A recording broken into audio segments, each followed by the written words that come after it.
Alibaba group के cofounder और China के सबसे रईस इंसान जैक मा को आज कौन नहीं जानता। पैसों की तंगी के माहौल में जैक मा का बचपन बीता।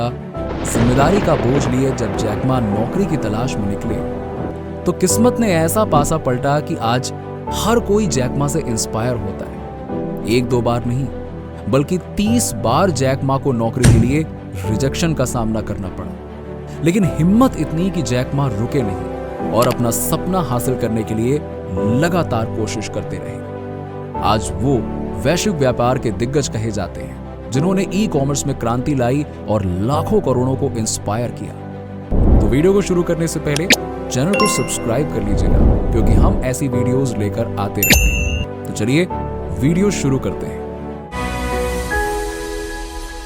नमस्कार। मेरा जन्म एक ऐसे परिवार में हुआ जो बहुत अमीर नहीं था।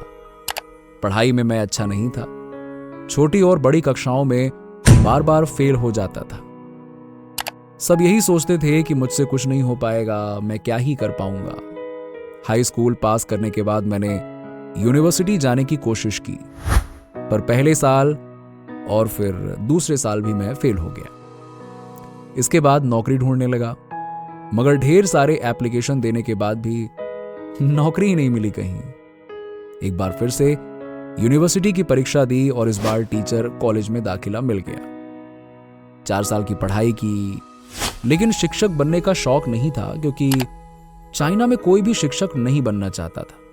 तो सोचा कोई और काम ढूंढूं। शुरुआती दिनों में मैंने 30 से ज्यादा नौकरियों के लिए आवेदन किया, पर सब रिजेक्ट हो गए। एक बार KFC में नौकरी के लिए गया। 24 लोग थे, 23 को रख लिया, सिर्फ मुझे ही नहीं रखा। दोस्तों के साथ पुलिस की नौकरी भी ट्राई की, मगर मुझे छोड़कर सबको चुन लिया गया। फिर से यहां पे भी वही हुआ। चचेरे भाई के साथ होटल की सर्विस का काम भी मिला, लेकिन सिर्फ मेरे लिए ही जगह नहीं थी। तो माँ ने पूछा, बेटा कुछ मिला क्या? मैंने खुद से कहा, शायद मेरा वक्त अभी नहीं आया है, पर कभी ना कभी कुछ अच्छा जरूर होगा। 1994 में मैंने अलीबाबा शुरू किया।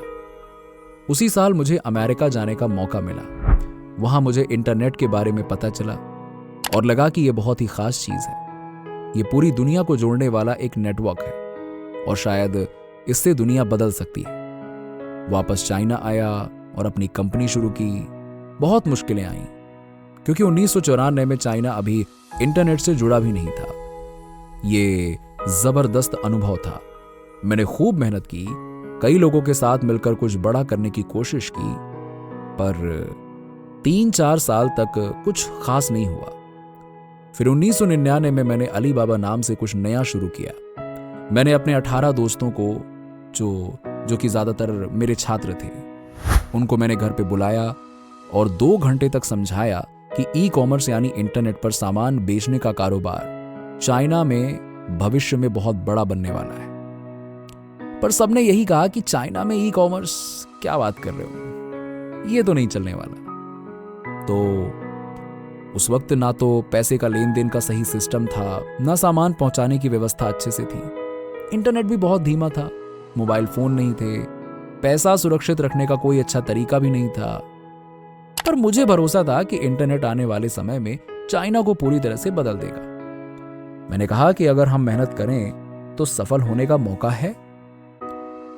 तो मेरे अपार्टमेंट में हम 18 दोस्तों ने फैसला किया कि एक दिन हम एक ऐसी कंपनी बनाएंगे जो दुनिया की टॉप 10 कंपनियों में से एक होगी। पैसा इकट्ठा करना मुश्किल था, पर 90 दिनों तक हमने हार नहीं मानी। हमारा मानना था कि हमें छोटे कारोबारियों की मदद के लिए इंटरनेट का इस्तेमाल करना चाहिए, जबकि उस वक्त अमेरिका में ज्यादातर ई कॉमर्स कंपनियां बड़ी बड़ी कंपनियों की मदद कर रही थी। तो हम सोचते थे कि हमें छोटे कारोबारियों का हाथ थामना चाहिए। पर दूसरों का कहना था, जैक तुम पागल हो क्या? छोटे कारोबारियों के पास पैसे नहीं हैं, तुम उन लोगों की मदद कैसे करोगे जिनके पास पैसे ही नहीं हैं? तो मैंने जवाब दिया कि चलो उनकी पैसा कमाने में मदद करते हैं। जब वो पैसा कमाएंगे तो हम भी कमाएंगे।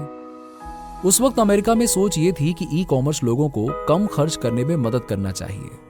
मैंने कहा कि हमें छोटे कारोबारियों को कम खर्च करने में मदद नहीं करनी चाहिए, क्योंकि वो खुद ही जानते हैं कि कैसे खर्च बचाना है, उन्हें पैसा कमाना सिखाना है। इसीलिए हमने ज्यादातर अमेरिकी ई कॉमर्स कंपनियों के उल्टा काम किया, जो बड़ी कंपनियों को कम खर्च करने में मदद करती थी।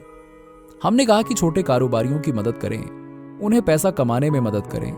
पैसा कमाने में उनकी मदद का मतलब उन्हें ऑनलाइन बेचने में मदद करें। अब बहुत से छोटे कारोबारियों के पास व्यापार मेलों में जाने के लिए या बड़े व्यापारिक सभाओं में भाग लेने के लिए पैसे होते नहीं थे, तो इसीलिए हमने कहा कि हम उन्हें इंटरनेट पर प्रचार करने में मदद करेंगे। बस यही तरीका है। 19 सालों तक मुश्किलें रहीं। ना ऑनलाइन पेमेंट का सही सिस्टम था, ना सामान पहुंचाने की व्यवस्था, ना कर चुकाने की इतिहास देखने का तरीका। लेकिन 90 साल के बाद हमने जो हासिल किया, उससे बहुत कुछ सीखा जा सकता है। अगर सपना हो तो उसे कभी मत छोड़ो। बहुत लोग सिर्फ सपने की ही बात करते हैं, उन्हें हकीकत बनाने की हिम्मत नहीं जुटाते। युवाओं के पास जबरदस्त आइडिया होते हैं, पर सुबह होते ही वही पुरानी जिंदगी जीते हैं। सपनों को हकीकत बनाना जरूरी है, और यह सोचकर मत बैठो कि कल या अगले साल ही सब कुछ हो जाएगा। हमारे जैसे लोगों के पास न पैसा था, न कोई बड़ा रिश्तेदार। हम बस अपने भविष्य की तस्वीर पर भरोसा रखते थे। हम मानते थे कि 10 साल बाद ये होगा, और उसी पर एक टीम बनाकर लगातार काम करना शुरू कर दिया। अब मैं बात करना चाहता हूं आर्टिफिशियल इंटेलिजेंस और चौथी औद्योगिक क्रांति की। दुनिया आज तेजी से बदल रही है, खासकर इन तकनीकों के आने से। दक्षिण अफ्रीका और पूरे अफ्रीका को भी इस बदलाव के लिए तैयार रहना जरूरी है, ताकि वो पीछे न छूट जाएं। अब बहुत से लोग एआई, रोबोट और लॉट जैसी नई टेक्नोलॉजी को लेकर परेशान हैं। उन्हें लगता है कि ये इंसानों की जगह ले लेंगी। लेकिन मैं युवाओं से कहता हूं कि घबराने की जरूरत नहीं है। ये सच है कि एआई बहुत तेजी से काम कर सकता है, कई चीजें सीख सकता है और फैसले ले सकता है, लेकिन इंसान के पास जो समझदारी, अनुभव और रचनात्मकता है, वो किसी मशीन में नहीं हो सकती। इतिहास में भी जब नई तकनीकें आईं, लोगों को लगा कि उनके काम ही चले जाएंगे, पर ऐसा हुआ नहीं। पहली औद्योगिक क्रांति में भी जब ट्रेनें आईं, तो लोगों को लगा कि गाड़ी वालों की नौकरी चली जाएगी, पर ट्रेनों से नए रोजगार भी तो बने। हाँ, ये जरूर है कि हम खुद को अपडेट रखें और नई चीजें सीखें, ताकि बदलते समय के साथ चल सकें। कुछ लोग चिंता करते हैं कि क्या किसी दिन मशीनें इंसानों से ज्यादा समझदार हो जाएंगी। मैं कहता हूं, चिंता मत करो। मशीनें भले ही कितनी भी तेज हों, वो सिर्फ वही कर सकती हैं जो हम उन्हें प्रोग्राम करके देते हैं। उनके पास इंसानों जैसा दिल नहीं है, जो प्यार, करुणा और दया महसूस कर सके। इंसानों में वो बुद्धि और विवेक है जो किसी मशीन में नहीं आ सकता। किसी भी देश की तरक्की के लिए 3 चीजें जरूरी होती हैं। पहला है शिक्षा। बच्चों को अच्छी शिक्षा देना बहुत जरूरी है। शिक्षा में इन्वेस्ट करना सबसे अच्छा इन्वेस्टमेंट है, क्योंकि इससे आने वाली पीढ़ी देश को आगे बढ़ा सकती है। दूसरा, भरोसा और हार्ड वर्क का समर्थन। देश में लोगों को अपना कारोबार शुरू करने की हिम्मत होनी चाहिए। इसके लिए सरकार पर भरोसा जरूरी है। बड़े बड़े व्यापारियों से ज्यादा सरकार को नए हार्ड वर्कर्स को आगे बढ़ाने में मदद करनी चाहिए। ये लोग ही भविष्य में तकनीक और शिक्षा का इस्तेमाल करके नई चीजें बनाएंगे और देश को तरक्की देंगे। तीसरा, पारदर्शी और कुशल सरकार। सरकार का काम पारदर्शी होना चाहिए, यानी सरकार के काम सबको साफ साफ दिखने चाहिए। साथ ही सरकार का काम कुशलता से होना चाहिए, यानी काम जल्दी और सही से होना चाहिए। ऐसी सरकार ही उद्यमियों और शिक्षा प्रणाली का अच्छा साथ दे सकती है। अब बात करते हैं आने वाले समय की। दुनिया तेजी से बदल रही है। जल्द ही चौथी औद्योगिक क्रांति आने वाली है, जिसमें आर्टिफिशियल इंटेलिजेंस और इंटरनेट ऑफ थिंग्स यानी लॉट जैसी नई तकनीकें मुख्य भूमिका निभाएंगी। मुझे इस बात की चिंता है कि क्या हमारा शिक्षा सिस्टम बच्चों को इस क्रांति के लिए तैयार कर पाएगा। पिछले 2 सालों में हम बच्चों को फैक्ट्री और मशीनों के लिए तैयार करते आए, लेकिन अब जरूरत है कि उन्हें क्रिएटिव सोच, नई चीजें सीखने का हुनर और तकनीकी से दोस्ती करना सिखाया जाए। नहीं तो आने वाले समय में मशीनें हमारे बहुत से काम कर लेंगी और इंसानों के लिए नौकरियां ढूंढना मुश्किल हो जाएगा। मशीनें तो कमाल की हैं, पर उन्हें हर काम नहीं आता। इसीलिए हमें यह सोचना होगा कि स्कूलों में बच्चों को क्या सिखाना चाहिए। मशीनें हिसाब किताब में तेज होंगी, पर क्या वो गाना गा सकती हैं? क्या नई कहानियां लिख सकती हैं? नहीं ना। तो हमें बच्चों को ऐसे हुनर सिखाने होंगे जो उन्हें मशीनों से अलग बनाए। बस आज मैं आपको यही बताना चाहता था। धन्यवाद।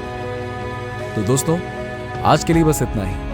आपको ये स्पीच कैसी लगी और आपके जीवन की वो मुश्किल घड़ी कौन सी थी जो आज आपको हिम्मत देती? कमेंट में जरूर बताइए। और ऐसे वीडियोस बनाने में हमें काफी मेहनत लगती है, तो प्लीज वीडियो को लाइक और शेयर करके हमें सपोर्ट कीजिएगा। और ऐसे ही लाइफ चेंजिंग स्पीचेस सुनते रहने के लिए लाइफ मोटिवेट टीवी को सब्सक्राइब करके बेल आइकन जरूर दबा दीजिएगा। धन्यवाद।